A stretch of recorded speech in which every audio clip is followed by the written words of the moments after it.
ભાવનગર મહાનગરપાલિકા દ્વારા અનેક મકાનોને જર્જરિત હોવાને લઈને નોટિસો ફટકારવામાં આવે છે અને આવા જર્જરિત બનેલા બિલ્ડિંગો અને મકાનોને મહાનગરપાલિકા દ્વારા ખાલી પણ કરાવવામાં આવી રહ્યા છે, પરંતુ અહીં તો દીવા તળે જ અંધારું હોય તેવું દેખાઈ રહ્યું છે। શહેરના વડવામાં સનાતન હાઈસ્કૂલની સામે આવેલ સરકારી કન્યા શાળાનું બિલ્ડિંગ જર્જરિત બન્યું હોય તેવું જણાઈ આવે છે।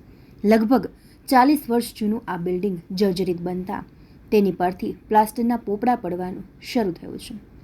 જ્યારે આ સ્કૂલની નીચે જ શોપિંગ સેન્ટર આવેલું હોય, આજે આ શોપિંગ સેન્ટરમાં ખરીદી માટે આવેલ ગ્રાહક પર આ સ્કૂલ પરથી પ્લાસ્ટર પડતા ખરીદી માટે આવેલ ગ્રાહકને ઈજાઓ પહોંચી હતી। ઈજાગ્રસ્તને શહેરની સરટી હોસ્પિટલ ખાતે સારવારોથી ખસેડવામાં આવ્યા હતા, જ્યાં ઈજાગ્રસ્તને 10% આવ્યા હોવાનું જાણવા મળી રહ્યું છે।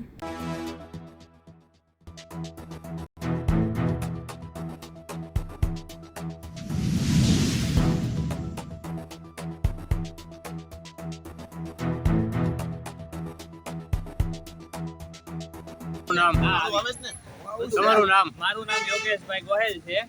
આપણે વડવામાં સનાતન સ્કૂલની સામે દુકાન ધરાવું છું અને અહીંયા અમારે શોપિંગ સેન્ટરમાં ઘણી બધી દુકાનો આવેલી છે અને અહીંયા ઉપર સ્કૂલ આવેલી છે કન્યા શાળા। હવે ઘટના એવી બની ગઈ છે કે આજે બપોરે 4:30 આસપાસ એક કસ્ટમર ખરીદી કરવા આવ્યા હતા અમારી દુકાન ઉપર, તો એમને ઉપરથી ગાબડું પડ્યું અને એમને ઈજા થઈ છે। જેને ઈજા થતાં અમારા 2 મિત્રો એમને દવાખાને લઈ ગયા હતા, ત્યાં એમને 10% આવ્યા હતા ને એમને લોહી બહુ નીકળ્યું।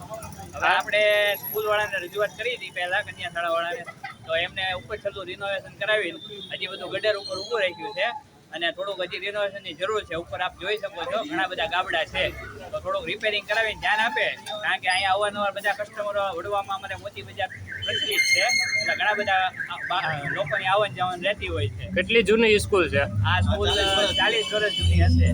બરાબર। આમાં કેટલી દુકાનો આવેલી અંદાજે? અહીંયા અત્યારે 15 થી 20 દુકાનો આવેલી છે આ લાઈનમાં। Shopping centre municipal shopping centre છે। બરાબર। તો જરાક ધ્યાન આ દુકાનની ઉપર સ્કૂલ છે એવું છે? હા, દુકાન નીચે શોપિંગ સેન્ટર છે ને ઉપર સ્કૂલ છે। બરાબર। તો આગળ આવી જતા છોકરાઓને પણ ઈજા થઈ શકે છે, તો જરાક ધ્યાન આપીને થોડું રિનોવેશન કરાવે તો સ્કૂલ વાળાનું સારું કહેવાય। સ્કૂલ વાળાને રજૂઆત કેટલી ફેરી કરાવી ભાઈ? સ્કૂલ વાળાને આપણે 1-2 વાર રજૂઆત કરેલી છે। શું કહેવામાં આવ્યું? એ લોકો કે અમે કરીએ છીએ, પહેલા હમણાં વચમાં કરાવ્યું હતું, તો એમને થોડું રિનોવેશન કરાવ્યું, તો અત્યારે હજી ગાબડા આમનામ જ છે। ઓકે।